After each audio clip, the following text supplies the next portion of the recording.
All right, welcome to Pelvic Tilts Day 3. All right, so in days 1 and 2, we defined what an anterior and posterior pelvic tilt is. We learned some exercises that we can do on the floor, and now we have a pretty good awareness of what this is all about. So let's take it to the next level, and that's in a seated position. So my tool of choice today is a stability ball. Why? Well, because it's soft and it's round, and it makes it easier to facilitate isolating this movement. So find the appropriate stability ball for you, and if it is the right one, you should be able to sit on it nice and high. The ball should be inflated, relatively firm. If you're sinking into it, not so much, okay?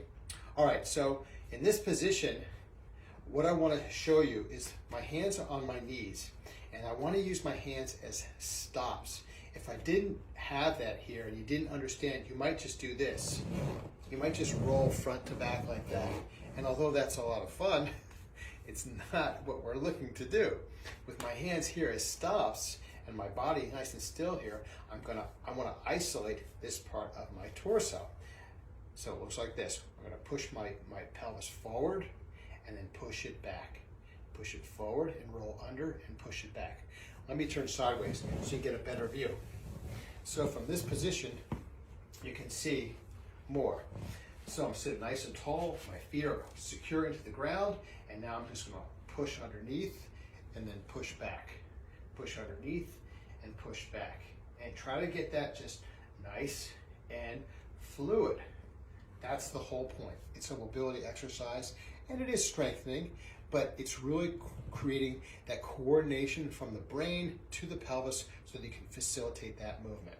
All right, so let's say you don't have a stability ball, you have a chair. All right, let me pull my bench over here. All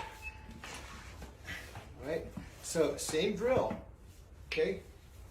A little less easy to facilitate, but you'll get the idea. Hands on the knees, sit nice and tall, and just tilt under and push back. Tilt under and push back. All right, so imagine you're standing. Let me show you. When you sit in a chair, you're going to push your hips back like that, and you're in a bit of an anterior pelvic tilt there. And if you sit down and then you put a lumbar roll or a pillow behind your back, you're still in an anterior pelvic tilt. But if you're sitting in a soft couch or a soft office chair and you lean back and you slouch like this, you're putting yourself in a posterior pelvic tilt. And that's what happens over decades.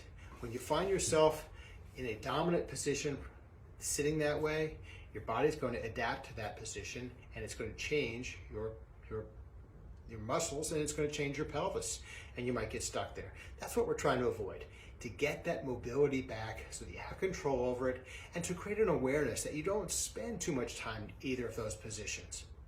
All right, so that's the tip for today, and tomorrow we're going to be going to the standing position. All right, so stay tuned for that. I'm Coach Larry Wasserman from Body Basics Fitness. Thank you for stopping by, and remember, movement is medicine. I'll see you next time.